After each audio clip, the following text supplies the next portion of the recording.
Hello students, welcome back. Now our today's topic is measurement, evaluation and assessment. मापन, मूल्यांकन और आकलन क्या होता है ये, इसका आज मीनिंग समझेंगे, इसका कंसेप्ट समझेंगे और फिर हम बाद में ज्यादा में बात करेंगे। तो सबसे पहले बात करते हैं मापन की, मेजरमेंट। मापन को मेजरमेंट इंग्लिश में कहते हैं।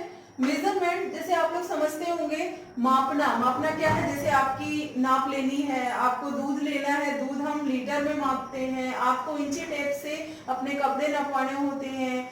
यूनिट वाइज जो मापन किया जाता है उसे हम मापन कहते हैं, मेजरमेंट कहते हैं। यूनिट्स, क्वांटिटी, नंबर्स में जो डेटा हम कलेक्ट करते हैं उसे हम मेजरमेंट कहते हैं। जो हमारे पास एग्जैक्ट डेटा आता है उसे हम मेजरमेंट कहते हैं।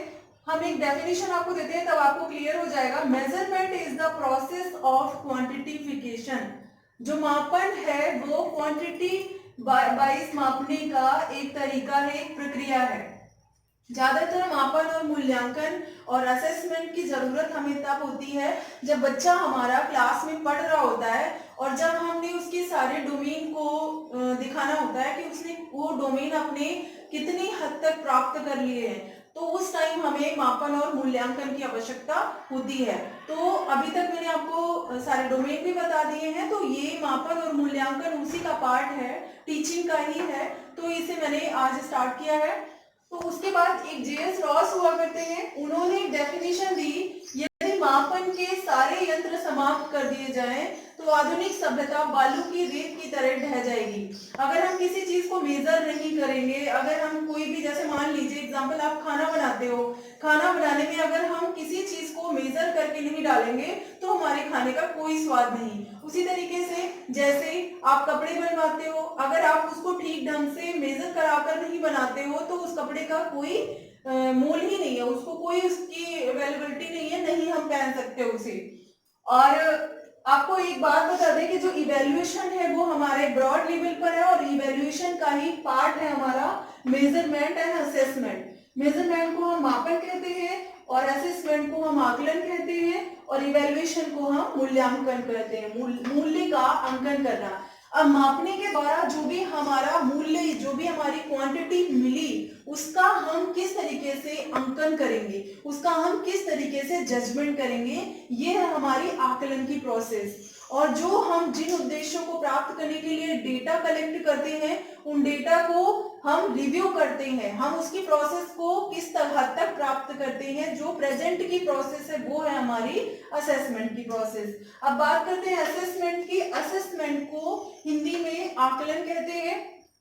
इसके assessment is the process of collecting, reviewing and using data for the purpose of improvement in the learning process। हमने आपको पहले भी बताया है कि जो मापन और मूल्यांकन और आकलन की प्रोसेस होती है वो हमारी जो शिक्षण अधिगम प्रक्रिया है, टीचिंग लर्निंग प्रोसेस है, उसी को इम्प्रूव करने की एक प्रोसेस है। क्योंकि जब हमारा इवैल्यूएशन होता है तब हमें पता चलता है कि हमने कितना अचीव किया है और कितना अभी अचीव करना बाकी है। तो वही चीज है कि असेसमेंट की जो प्रक्रिया है वो हमारा जो डेटा हम कलेक्ट करते हैं, उसकी लर्निंग प्रोसेस में जो भी डेटा कलेक्ट करते हैं उसकी क्या प्रोसेस है, कहाँ तक हमारा सही है, कहाँ तक अभी हमें और इम्प्रूव करना है, इसको हम असेसमेंट कहते हैं। जो डेटा कलेक्ट करेंगे फिर उसे प्रयोग करके रिव्यू करेंगे, वही हमारी असेसमेंट की प्रक्रिया है। और हमने आपको बताया है कि जो असेसमेंट की प्रक्रिया है वो हमारी इवैल्यूएशन का हिस्सा है। असेसमेंट करंट की प्रोसेस होती है जिसमें फीडबैक मिलता है, क्योंकि फीडबैक इसलिए दिया जाता है कि फीडबैक देने के बाद पता चलता है कि बच्चे ने जो गलतियां की हैं वो इम्प्रूव करके वो दोबारा उसको और अचीव करेगा। नेक्स्ट आता है हमारा इवैल्यूएशन। इसको हम हिंदी में मूल्यांकन कहते हैं। मूल्यांकन क्या है? Process of judgement. ये एक जजमेंट की प्रोसेस है कि हमारा जजमेंट हो गया कि बच्चे ने इतना स्कोर किया। जैसे सारी चीजें पूरे साल आप लोग पढ़ाई करते हो और पढ़ाई करने के बाद आपको पता चलता है, जब आपका मूल्यांकन होता है, जब आपका इवैल्यूएशन होता है, तब पता चलता है कि आपने कौन सी ग्रेड पाई, फर्स्ट हो, सेकंड हो, थर्ड हो या केवल पास हुए हो या प्रमोट हुए हो। तो यही है जजमेंट की प्रोसेस। एग्जाम्पल, कोर्ट में फाइनल जजमेंट। जैसे किसी कोर्ट में सालों से केस चला आ रहा हो और मूल्यांकन हमें ये कहता है कि आज केस फाइनल हो गया, तो ये हमारा मूल्यांकन है। Evaluation is described as an act of passing judgment on the basis of set of standard. It is decision making process. जो स्टैंडर्ड हमारे मापन के द्वारा मिले हैं, जो हमारे असेसमेंट के द्वारा स्टैंडर्ड्स हमारे डेटा यूनिट मिली है, उसमें हमने जो हमारा डिसीजन करना है वो प्रोसेस हमारी कौन सी है, मूल्यांकन की। मूल्यांकन की एक डेफिनेशन दी थी डांडेकर, हमारे एक विद्वान थे।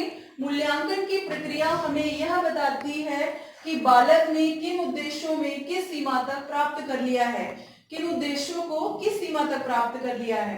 कहने का मतलब ये है कि हमारे 3 तरीके के उद्देश्य होते हैं किसी बच्चे को उसको लर्निंग प्रोसेस सिखाने के लिए। मैंने आपको ब्लूम टैक्सोनॉमी में बताया था, cognitive domain, affective domain and psychomotor domain. तीनों डोमेन को कहाँ तक बच्चे में डेवलप किया जा चुका है और कितना अभी बाकी है, तो वही है मूल्यांकन की जो प्रोसेस है वो बताती है कि बच्चे ने जो डोमेन है उनके वो किस सीमा तक प्राप्त किए हैं और अभी कितना मतलब अचीव कर लिया है बच्चे ने। कितना अचीव करना है ये तो हमें असेसमेंट की प्रोसेस बताती है, लेकिन कितना अचीव कर लिया है फाइनली हमें जजमेंट दे देती है, डिसीजन दे देती है इवैल्यूएशन की प्रोसेस। मूल्यांकन में वस्तु का मूल्य क्या है यह निर्धारित किया जाता है, वस्तु की मात्रा नहीं। मूल्य क्या है मतलब कहने की उसकी वैल्यू क्या है ये बताता है, क्वांटिटी नहीं बताता है। उनके गुण व दोषों का अध्ययन किया जाता है। मूल्यांकन में ज्यादातर उसकी क्वालिटीज को आंका जाता है। मापन में क्वांटिटी बेस्ड हम मापन करते हैं और मूल्यांकन में क्वालिटी बेस्ड हम मूल्यांकन करते हैं। ये तीनों इसके कंसेप्ट थे हमारे मापन, मूल्यांकन और असेसमेंट के। Measurement, evaluation and assessment. जैसे मैंने बात बताया है कि जो आपका मेजरमेंट और असेसमेंट है वो आपके इवैल्यूएशन का पार्ट है। आगे मैं इसकी टेक्निक्स और डिफरेंस भी बताऊंगी। तब तक के लिए थैंक यू।